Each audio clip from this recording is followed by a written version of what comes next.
Candyman, Candyman, Candyman, Candyman. Tá maluco, nem pagando eu chamo pela quinta vez. Vai que ele resolve aparecer mesmo. Deus me defenderai.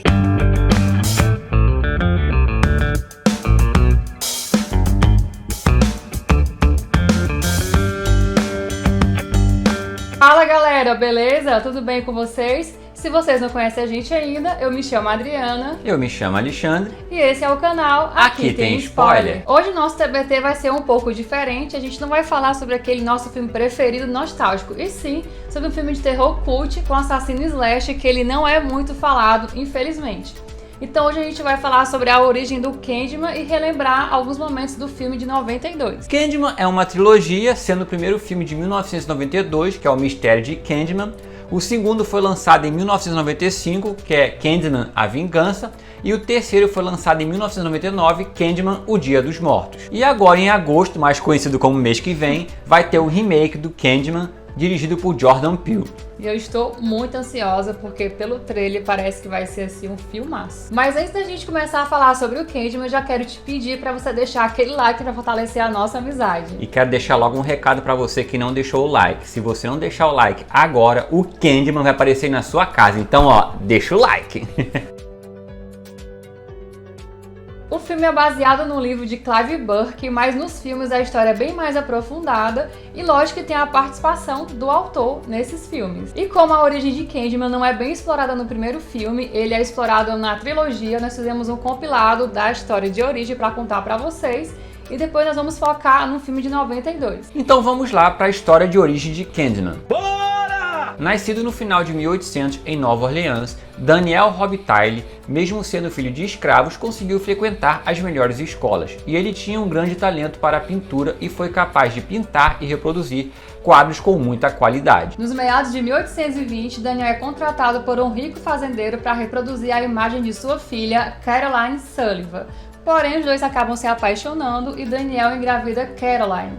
E o seu pai, com muita raiva, ordena que seus capangas matem Daniel. Então os capangas do pai de Caroline espancam Daniel até a morte, mas antes do Daniel morrer, os capangas decepam a mão direita de Daniel com um serrote velho enferrujado e colocam um gancho no lugar de sua mão e espalham mel no corpo dele para que ele possa ser atacado por um enxame de abelhas. E enquanto Daniel estava agonizando e quase sem vida, o pai de Caroline segura um espelho em frente a ele para que ele possa ver o seu rosto deformado. Então, seus torturadores e as pessoas que estavam assistindo esse crime começaram a gritar Candyman, Candyman por 5 vezes.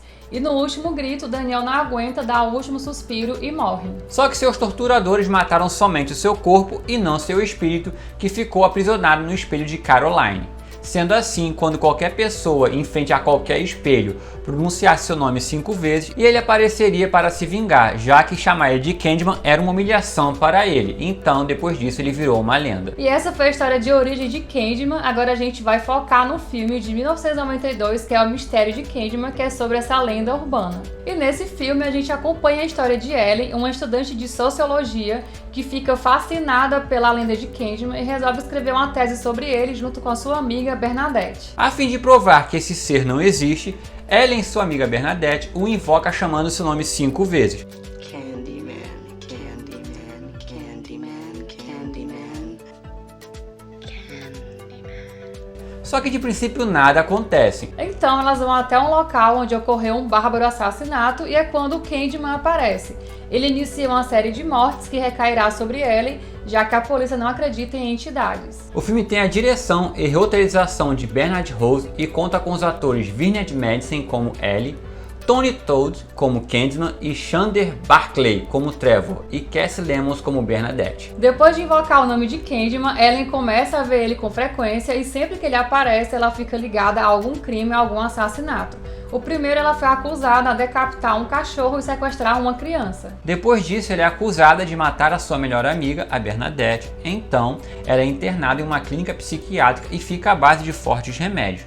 E lá, ela vê o Candyman mais uma vez, só que ninguém acredita nela porque o Candyman não aparece nas câmeras. Então, Ellen diz ao diretor da clínica que pode provar a existência de Candyman e que ele é responsável pelos assassinatos.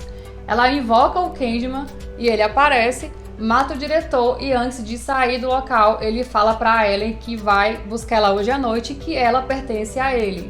Ellen foge da clínica psiquiátrica e na mesma noite ela vai até o local onde ela viu o Candyman pela primeira vez.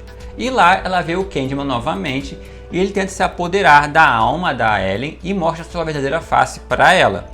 Ele abre o roupão e a gente vê o tronco dele tomado por abelhas e o seu rosto também tomado por abelhas e dá um beijo abelhudo na Ellen, que desmaia. Deixa eu só abrir um parênteses aqui, que os efeitos práticos nesse filme foram muito bons, ao contrário de alguns filmes feitos hoje em dia que quer usar CGI e fazer uma porcaria. Exemplo disso é o filme Rogai por Nós, que tá horrível. Se você não viu nossa análise ainda, clica aqui no card. E uma curiosidade sobre essa cena é que o ator Tony Todd, ele aceitou que as abelhas fossem de verdade, então por isso que o efeito ficou melhor ainda, e ele recebeu mais de 20 picadas. E diz lá o contrato dele que cada picada ele iria ganhar $1.000. Então foi mais de 20 picadas, ele ganhou mais de $20.000. Então ele fez uma graninha aí com essas picadas de abelha, né? Então se você vê aquelas abelhas na boca dele, tudo é de verdade, nada ali é mentira. E incomoda muito essa cena, mas ele fez um bom trabalho. Então deve ter ficado rico só com picada de abelha. Mas enfim, depois que ela recebe o beijo abelhudo do Candyman, ela acorda e escuta o choro daquela criança que foi sequestrada pelo Candyman no começo do filme. Então ela começa a seguir esse choro e vai parar numa pilha de madeira do lado de fora dos apartamentos. Então ela se mete nessa pilha para salvar a criança. Então o garotinho do lado de fora vê algo se mexendo nessa pilha. Ele acha que é o Candyman que tá lá e chama a população para tocar em fogo. Então lá dentro dessa pilha de madeira, o Candyman aparece para Ellen e fala que sempre foi ela, que eles têm que ficarem juntos, ela, a criança e o Candyman. Então a gente entende que o Candyman acredita que a Ellen seja a reencarnação da Caroline Sullivan, né, a sua paixão daquela época.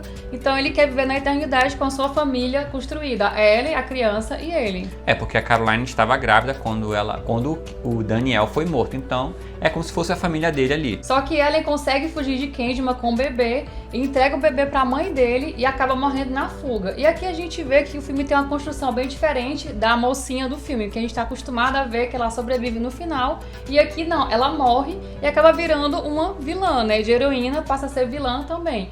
Porque logo em seguida a gente vê a cena do ex-marido dela.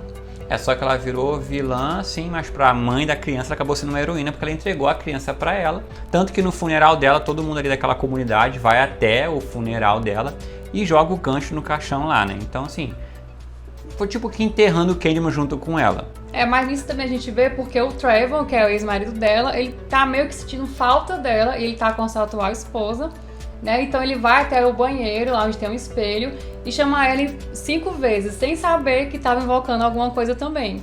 Ela aparece... Foi meio que inocentemente. Ele chama porque sentiu falta dela, e quando na 5ª vez ele apaga a luz, ela aparece lá. Então, e mata ele, né? E mata ele, e a atual esposa do Trevor vai até o banheiro e vê lá ele todo ensanguentado, só que ela vai com a faca na mão. Então, provavelmente, quando a polícia aparecer, ela vai ser acusada de ter matado o Trevor. E a lenda de Candyman vai continuar. Assim como o Candyman falou, né? Que ia ficar pela eternidade os nomes dele e da Ellen nas paredes com sangue. E nesse filme a gente vê que tem uma forte crítica social, porém tímida, mas eles têm ali... Tem um momento em que a Ellen vai até a comunidade, que só mora pessoas negras, e quando ela chega por ser branca, ela meio que causa um constrangimento às pessoas, né? Elas falam que quando o branco vai lá é só pra causar alguma coisa ruim. Só que ela fala que não é essa a intenção dela.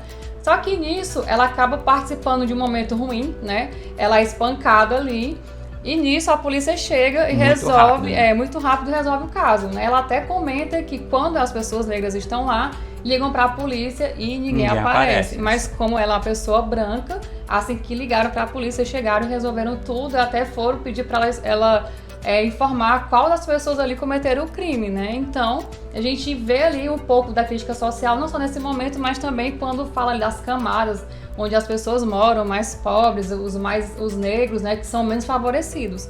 E essa questão da lenda urbana, quando aconteciam os crimes, eles associavam a lenda urbana porque para eles existiam, né? Então a gente tem muito disso aí, de lenda urbana, de folclore, de ter medo das coisas, mas também poderia ter existido sim um assassino de verdade naquela época. E como eu falei, eu achei que foi um pouco tímida a crítica social aqui do racismo, E esse ano, em agosto, vai ter o filme com o Jordan Peele na direção. E como ele adora fazer filmes assim com crítica social, eu acredito que vai estar recheado de crítica social no filme dele. E eu estou ansiosa para ver muito esse filme em agosto, se a pandemia não adiar novamente a data, né? E em relação ao assassino, o Candyman, a gente pode dizer que ele é bem construído, apesar de demorar para aparecer, aparece ali com 40 minutos de filme. E quando o Candyman finalmente aparece, você vê que ele é um homem alto, um negro bonito, que usa um casaco elegante e tem uma voz sedutora.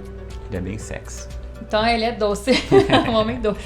E na minha opinião, é um filme que envelheceu bem, não é um filme descartável, tem boa trilha sonora, tem boa fotografia, tem boas atuações também, principalmente ali com o Todd e com a menina que interpreta a Ellie. Então é isso, galera, esse foi o nosso TBT de hoje, eu espero que vocês tenham gostado. Se chegou até o final do vídeo e não é inscrito ainda, se inscreve no canal, ativa o sininho e não esquece, é claro, de deixar aquele like para fortalecer a nossa amizade.